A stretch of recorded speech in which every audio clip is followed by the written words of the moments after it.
Hello എല്ലാവർക്കും നമസ്കാരം. പുതിയൊരു വീഡിയോയിലേക്ക് സ്വാഗതം. ഞാൻ rajeshnath. അപ്പോൾ ഇന്നത്തെ നമ്മുടെ വീഡിയോ എന്ന് പറയുന്നത് നിങ്ങൾ തമ്പലൈനിൽ കണ്ടതുപോലെ ഒരു മൈക്കിൻ്റെ അൺബോക്സിങ് വീഡിയോ ആണ്. അൺബോക്സിങ് വീഡിയോ എന്ന് പറയാൻ പറ്റത്തില്ല, കാരണം ഞാൻ ഓൾറെഡി അൺബോക്സ് ചെയ്തതാണ്. അപ്പോൾ നിങ്ങൾക്ക് വേണ്ടി നമുക്കൊന്ന് അൺബോക്സ് ചെയ്ത് നോക്കാം. അപ്പോൾ നിങ്ങൾ ആദ്യമായിട്ടാണ് ഈ ചാനൽ കാണുന്നതെങ്കിൽ എല്ലാവരും സബ്സ്ക്രൈബ് ചെയ്യുക, ലൈക്ക് ചെയ്യുക, കൂടാതെ ബെല്ലൈക്കണും കൂടെ അമർത്തി ഓൾ എന്ന ബട്ടൺ പ്രസ് ചെയ്യുകയാണെങ്കിൽ ഞാനിടുന്ന വീഡിയോകൾ നിങ്ങൾക്ക് നോട്ടിഫിക്കേഷനായി വരുന്നതാണ്. അപ്പോൾ നമുക്ക് അൺബോക്സിങ് വീഡിയോയിലോട്ട് പോകാം.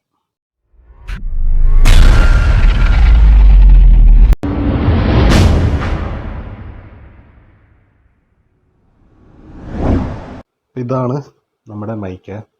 ബോയയുടെ BY M1 എന്ന് പറയുന്ന ഒരു മൈക്കാണിത്. ഇങ്ങനെ ഒരു ബോക്സിലാണ് നമുക്ക് കിട്ടുന്നത്. ഞാൻ ആമസോണിൽ നിന്നാണ് പർച്ചേസ് ചെയ്തത്. ഇതിൻ്റെ MRP റേറ്റ് എന്ന് പറയുന്നത് 1995 ഞാൻ ആമസോണിൽ നിന്ന് വാങ്ങുമ്പോഴത്തേക്ക് എനിക്ക് 795 രൂപയ്ക്കാണ് കിട്ടിയത്. ഞാനിതിൻ്റെ ലിങ്ക് ഡിസ്ക്രിപ്ഷനിൽ കൊടുത്തേക്കാം. ഇതിൽ ഒരുപാട് സ്പെസിഫിക്കേഷനൊക്കെ എഴുതിയിട്ടുണ്ട്. നമുക്കിതൊന്ന് അൺബോക്സ് ചെയ്ത് നോക്കാം.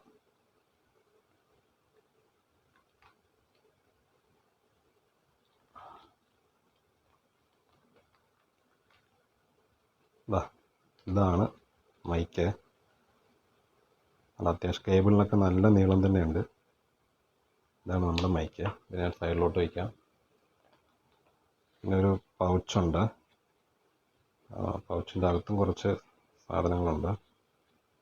ഒരു പൗച്ച്, പിന്നെ ഒരു വിൻഡ് ഷീൽഡുണ്ട്, പിന്നെ ഒരു അഡാപ്റ്ററുണ്ട്. നമുക്ക് ആംപ്ലിഫയറിലൊക്കെ കണക്ട് ചെയ്യാൻ വേണ്ടിയിട്ടുള്ള ഒരു അഡാപ്റ്റർ. പിന്നെ ഇത് കോളർ ക്ലിപ്പാണ്. പിന്നെ ബോയയുടെ ഒരു മാനുവലാണ്.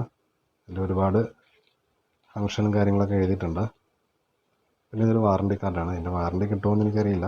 വാറണ്ടി കാർഡും ഉണ്ട്. അപ്പോൾ ഇത്ര ഐറ്റംസാണ് നമുക്ക് ഇതിൻ്റെ കൂടെ കിട്ടുന്നത്.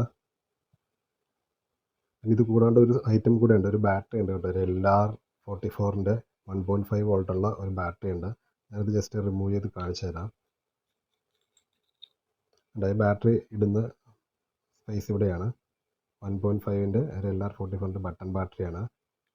ഈ ബാറ്ററി യൂസ് ചെയ്യുന്നത് എന്തിനാണെന്ന് വെച്ചാൽ നമ്മൾ ക്യാമറയിലേക്ക് കണക്ട് ചെയ്യുമ്പോൾ മാത്രം ബാറ്ററി ഇട്ടാൽ മതി. അല്ലാത്ത സ്മാർട്ട് ഫോണിലേക്ക് കണക്ട് ചെയ്യുമ്പോഴേക്കും ബാറ്ററി ഇൻസെർട്ട് ചെയ്യേണ്ട കാര്യമില്ല. നല്ലൊരു മെറ്റീരിയലാണ്, നല്ലൊരു ക്വാളിറ്റിയിൽ തന്നെ ഇത് ചെയ്തിട്ടുണ്ട്.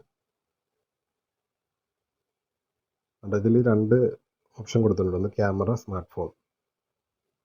നമുക്ക് ആ വിൻഡ് ഷീൽഡ് ഒന്ന് കണക്ട് ചെയ്യാം. ഇതാണ് വിൻഡ് ഷീൽഡ്. നമുക്ക് ഈ വിൻഡ് ഷീൽഡ് ഒന്ന് ജസ്റ്റ് ഇതിൽ കണക്ട് ചെയ്യാം. ഓക്കെ, വിൻഡ് ഷീൽഡ് ഇട്ടു. കോളർ ക്ലിപ്പ് കൂടെ കണക്ട് ചെയ്തിട്ട് നമുക്ക് ഇതിൻ്റെ ഓഡിയോ ടെസ്റ്റ് എങ്ങനെയുണ്ടെന്ന് ചെയ്ത് നോക്കാം. നിങ്ങൾ ഈ കേട്ടുകൊണ്ടിരിക്കുന്ന ഓഡിയോ എന്ന് പറയുന്നത് നമ്മുടെ മൊബൈലിൻ്റെ മൈക്രോഫോണിൽ കണക്ട് ചെയ്തിട്ടുള്ള ഓഡിയോ ആണ് നിങ്ങൾ കേൾക്കുന്നത്. നമുക്കിനി ബോയയുടെ മൈക്ക് കണക്ട് ചെയ്തിട്ട് അതിൻ്റെ ഒരു ഓഡിയോ ടെസ്റ്റ് ചെയ്ത് നോക്കാം. ഇപ്പോൾ ഞാൻ ബോയയുടെ മൈക്കാണ് കണക്ട് ചെയ്തിരിക്കുന്നത്. ഈ ബോയയുടെ മൈക്കിൻ്റെ ഓഡിയോ റെക്കോർഡിങ്സാണ് നിങ്ങളിപ്പോൾ കേട്ടുകൊണ്ടിരിക്കുന്നത്. ഇതിൻ്റെ ക്വാളിറ്റി എത്രത്തോളം ഉണ്ടാകുമെന്ന് നിങ്ങൾക്ക് മനസ്സിലാക്കാൻ പറ്റും. പിന്നെ ഇതിൻ്റെ ഒരു അഭിപ്രായങ്ങൾ നിങ്ങളെല്ലാവരും കമൻറ്റ് ബോക്സിലൊന്ന് കമൻറ്റ് ചെയ്യണേ.